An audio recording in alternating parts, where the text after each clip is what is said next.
शुभ सकाळ सांगवाने जय जगन्नाथ। आज सकाळू उठी मु पूजा करी पूजा करके बाहरिलु आम पुरी लगिला जगह डोरी जीवु आम पुरी चलिलु बाहरिक समस्ते चलिलु पुरी पुरी गला बेले मोर होना हाँ चलिलु आम पुरी जगन्नाथ एक्सप्रेस रे हाईवे रे आम पुरी चलिलु बाटर भी बहुत लोग पुरी जाउछंती जगन्नाथ भगवान को देखा करिया पई आमे भी तांको सहित चलिलु। रास्ता रे पाग बहुत भल अच्छी आउ खरा भी नहीं वर्षा भी नहीं आउ बादल भी घेरी रही आउ पवन भी बाजुची बहुत भल लगुची आ रास्ता सारा भगवान होर्डिंग सब मरा जाइए रथ यात्रा पाई ताकू सब देखिलु देखला परे आमे एबे जाइए पहुँची गलु पाखापाखि हो गलुनी पुरी पुरी बस स्टाण्ड मालती पाटपुर पाखापाखि हो गलुनी। एठू तो भिड़ लगिला एठू तो बहुत गाड़ी धीरे धीरे जाम हो चलले पुलिस माने सेठी बैरिकेड पकई आगरे से आमर एठी जाम अधिका बढ़ी बढ़ी चलला तथापि से जाम रे आमे धीरे धीरे आगू बढ़िलु जेतेबेले जगार भक्ति जेतेबेले आम मन भितर एते जोर पशि रही आम आमती रहीपर तापर आम बड़दान पहुँची गलु बड़दान पहुँचला पर एक्साइटमेंट लेवल आहरी अधिका बढ़ी जाऊँगी कहीं भगवान भक्ति जितेबाला मन भर अच्छी सब लोकंर बड़दान पहुँचिकी आम दिज बड़दान चलिलु लोकों भिड़ भितर भी जगन्नाथ को दर्शन करने जो मनर जो उत्साहित थिला ताकू आम जगन्नाथकर किसी बोर्ड माने होर्डिंग देखी मन भी खुशी भी करदे दूर जिते दूर माने दूर दूरांतर देखुलु तीन रथ माँ मौसी बाटे ठिया ताकू देखी आहरी मन उत्साहित है कि फाइनाली आम माने रथ यात्रा माने जो तीन रथ को देखापी आम आसिक पहुँची गलु मन जी जी लोक भिड़ भितर भी लोक मैंने किसी माने किसी बेहोश न हुआ बोली भी आम गवर्नमेंट तरफ भी माने पानी भी ये करा धन्यवाद भी दौचु तापर आम चलिलु रथ आड़ को माड़िकी चलिलु मन भितर आग्रह उत्साहित देखी आगू बाड़ी चलिलु आ भितर भिड़ भितर पदे पदे चलुला जगन्नाथर शब्द शुभुला जगन्नाथ हरिबोल पड़ूला हुड़ल भी पड़ूला ताकू शुणिकी बहुत आनंदित भी आम होलु देखिए आगू को माड़ी जाऊलु कि जगन्नाथ को केमी आम दर्शन करमु तीन रथरे तीन ठाकुर देखी मन को केते आनंद हम ताकू आम भाभी भी पार नथिलु।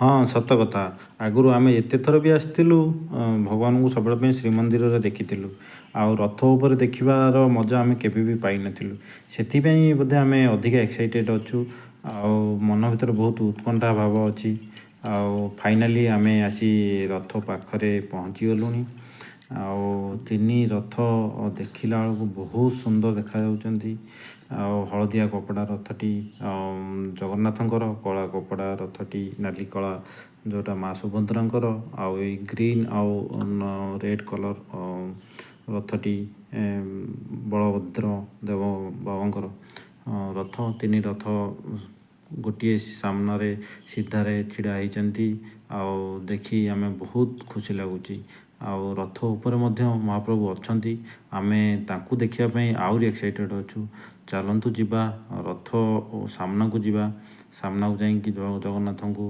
बलभद्र को माँ सुभद्रा को प्रत्यक्ष भाव दर्शन करवा मु भी चाहिए आपण मानू समस्त को भगवान को दर्शन करी रथ उपरे बहुत मु चेष्टा करी वीडियो समस्त को भलसे देखापी आदि मो द्वारा किसी क्षमा जदि भूल हो जाए मत निश्चय क्षमा करेंगे।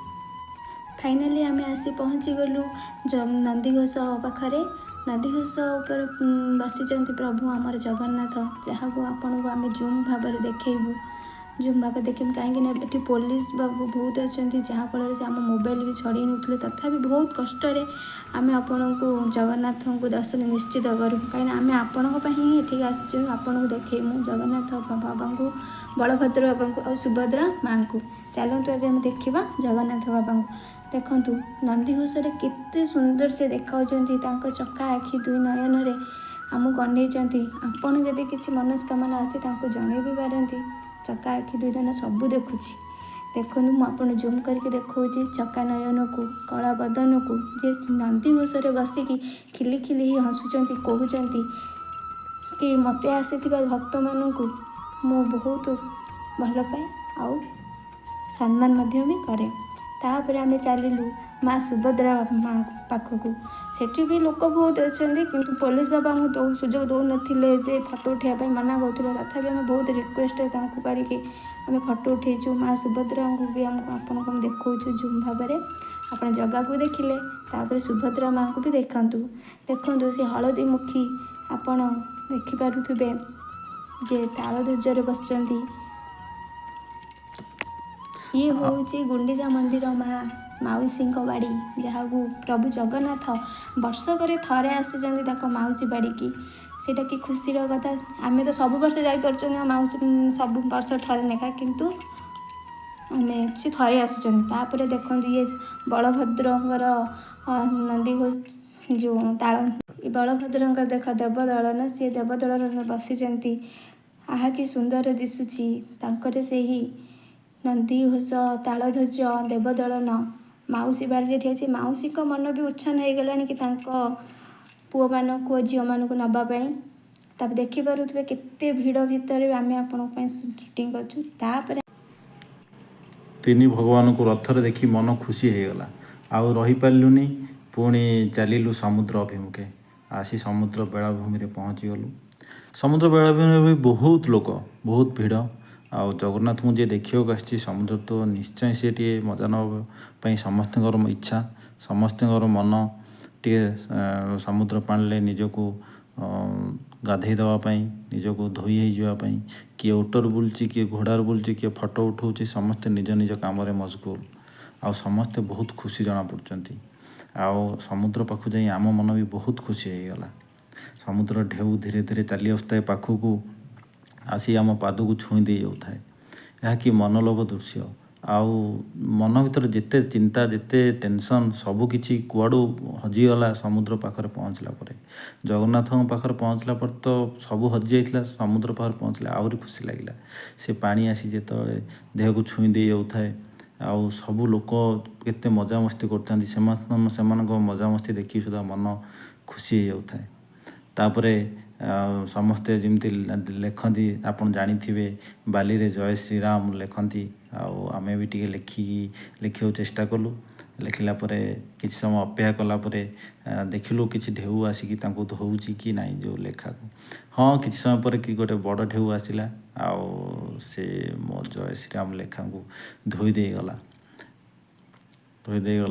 ପରେ ଆଉ ଆମେ ଫେରିଲୁ। ଗଲାବେଳେ ଯେହେତୁ ଆମକୁ ପୋଲିସ ଅନ୍ୟ ବାଟେ ସମୁଦ୍ର ବାଟେ ସେପଟେ ବାଟରେ ଆମକୁ ପଠାଇ ଦେଇଥିଲେ, ତ ଆମେ ଗଲାବେଳେ ବାଟ ମଙ୍ଗଳାଙ୍କୁ ଦର୍ଶନ କରିପାରିନଥିଲୁ। ସେଥିପାଇଁ ଆସିଲା ବେଳକୁ ମାଆଙ୍କୁ ଦର୍ଶନ କରିବା ନିହାତି ଭାବିଲୁ। ସେଥିପାଇଁ ଏଠି ଛିଡ଼ା ହେଲୁ, ମାଆଙ୍କୁ ଟିକେ ଦର୍ଶନ କରି ତାଙ୍କ ଆଶୀର୍ବାଦ ନେଇ ଆସିଲୁ।